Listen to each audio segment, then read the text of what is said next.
Good morning, good evening, whoever you are, wherever you are, or whatever you might be doing. We wish to welcome you to the Silverlight Show. The Silverlight shines to illuminate that which lies hidden in darkness. For those of you tuning in today, we welcome you in.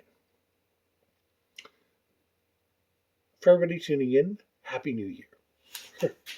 If you want to celebrate one turn around the solstice for whatever reason that you might.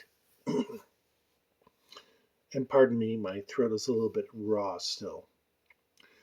Now, I did something I haven't done in a long while. I tuned in the New York City, the ball dropping celebration, whatever you want to call it, the New York City Marathon. I was actually surprised in a lot of ways.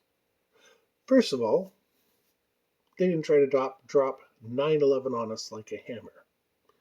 Okay, good. It was a tragic event. We're starting to get over it. Good, good, good. Let's see what comes next. Well, the next thing that happened is that, well, it broke me out of immersion right away. Immersion means you're entranced with a TV set, whatever you see, you're going along with, and you're kind of in the flow. Well, I was sitting there, and it was about 8, 9 o'clock at night. I forget what. Just kind of watching with my little one, and well, it stood out to me. Not so much to her, but when I pointed out to her, she noticed. And there was this gentleman in a winter coat, like everybody was there. He had some sort of Starbucks cafe hat on, which was obviously sponsored because everybody in the front row had one. But the mysterious thing that happened that I noticed is the interviewer walked up to him. And she specifically walked to him. She ignored everybody else in the entire lineup. And she put her microphone down there and she started asking him questions. Now, I'll be honest. We were watching a movie at the time. And we had the celebration on as low as possible because I was interested in hearing anything that sounded interesting. Whatever this gentleman had to say was not particularly interesting. It was basically, yeah, we're going to have a good New Year, we're going to party, blah, blah, blah. Don't know, don't care. But what made things interesting to me was he was the only one that was dangling his press pass. Yeah, that's right. To get into the front row, he had this little pass around his neck. And it was white against the black t-shirt that he had on, black sweater, don't know what it was. At any rate, it stood out like a sore thumb. And honestly, it was weird how this woman knew to go to him. Like, she honed on that thing. I assume it was a pre-registered signal. Now, she interviewed him. He said some blasé stuff. Again, don't know what, don't care. Had the closed captioning on. There was nothing he said that drew the slightest bit of interest.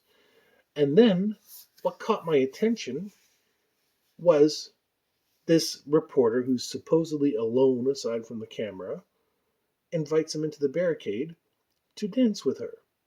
Now, admittedly, they're both attractive people. You put either one in front of me, I'd say, yeah, they're both attractive. I'm not saying who I'm interested in, but the same token, yeah, and then they start grooving to the music, and this guy has his shirt open, and he's getting down to the music in ways that I didn't know you could do based on a sweater and a t-shirt. They cut away, and we go back to watching whatever we're doing, and a couple minutes later, say within 30 minutes, I don't know, I wasn't writing this down, I apologize, but she so happens to interview this group of 4 girls. And they're hanging it over the barrier, and this time they're actually hanging with their shirts zipped up. Smart of them. Don't show off the fact that you're being selected. And this same girl comes up to them, and all of a sudden they start singing a cappella. Yeah, just random. When was the last time you did that with your friends? Just started learning the songs and singing a cappella so that at a moment's notice you could come out and say, yeah, moolah, kind of thing. I forget what song it was. It's something relatively contemporary. But the problem is, they're not even trying to hide things anymore. It's so fake. It'd be like if I had one of my beer bottles and I tried to pass it off as if it was a major company. It's that fake. They're not even trying to lie to us anymore. They're giving us this product and they're mashing it down our throats. I was stunned, even at midnight when the ball was supposed to be coming down. You're supposed to have that minute where it's 10, 9, 8, 7, blah. Everybody shouts out, the ball comes down. They kept cutting away to crowd shots. Like, who are these random people and why the hell do I care about them? I'm interested in seeing the ball. Hey, I haven't seen the ball in a couple years. New Year's has officially been taken over. And it's not a pleasant thing. Goodness knows when it was ever. But I remember in a younger time, we used to go downtown. We used to be part of those events. We used to get front row tickets, and it wasn't so orchestrated. How did it get so manipulated that it got away from us? Now, locally, some people were shooting off fireworks. I would normally have no problem with that. But the people that were shooting off the fireworks were the people that lived in the high density occupation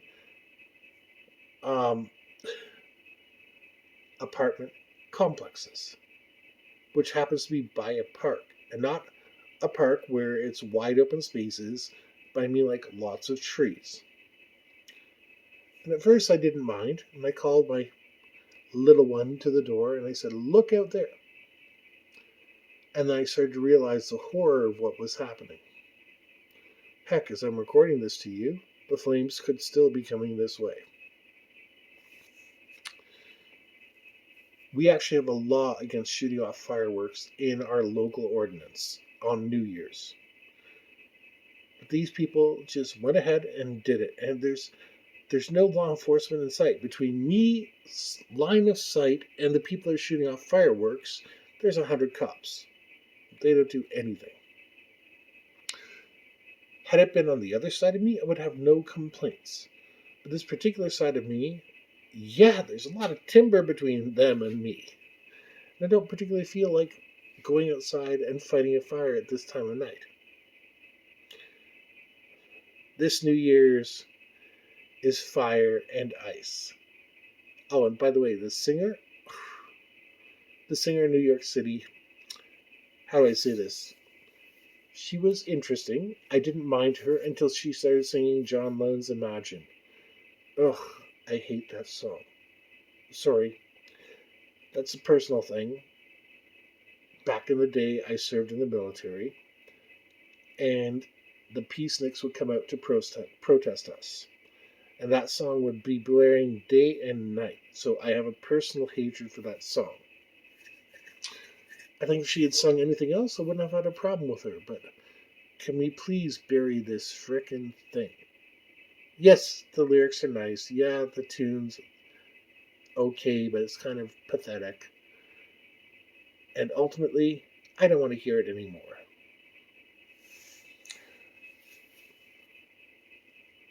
New Year's. What do we learn from this year's New Year's? Ultimately, nothing, aside from the fact that everything is staged. Everything is put up there for fluff. I didn't see one person up at the front of the row that was considered less than attractive. This is why I respect British television. They're not afraid to put somebody out there that's big, has 5 o'clock stubble, and is wearing some sort of wife beater t-shirt. I don't know what else to call it.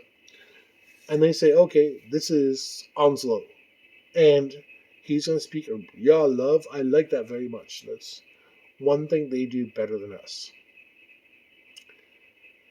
Over here, we have to get all the glamorous people together, and I've been to a few of the glamorous people's parties. You know what? They're pretty damn good. Invite only. There was this one, I remember it. It was set up in a hairstylist salon. And I got invited there because my girlfriend that I was with at the time was best friends with the owner. There's a whole martini bar on the upper floor. Like you name the martini, they had it. On the lower floors, they converted the whole thing to a dance floor. For one night, they spent that much money on it. That's what the rich people do. Oh, of course, she didn't think she was rich. But unlike me, where I have the little beers here that I brewed myself, she had made an industry for herself. And she had so much money, she had a dance floor downstairs and a martini bar upstairs. When I say martini, I mean any kind of martini you wanted. The rich party differently than we do. They don't sit and watch New Year's come around for the ball to drop in New York City. They make it happen. They have their own balls to drop. And I mean that in both ways. You and I only celebrate this to mark the time. Just like we'll have a birthday in the next year, whether your birthday is in January or December.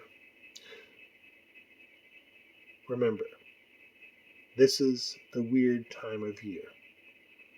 You've just gotten over Janus, January, the god with two faces, because he guards the portal. We've just been through a portal between 2021 and 2022. Despite all the weird social engineering crap that's going on, despite them trying to make you see everything's great in New York City, despite everything being right up your face and saying, hey, pay attention, these four girls are singing in perfect synchronicity on a whim. Remember who you are. Remember what you are. Remember everything you've been through. And remember what you want to be. After that, I have nothing more to say. We wish to thank you for tuning in for this episode of the Silverlight Show. And to be honest, like, share, subscribe, buy the merchandise. Have a great day. We love you all.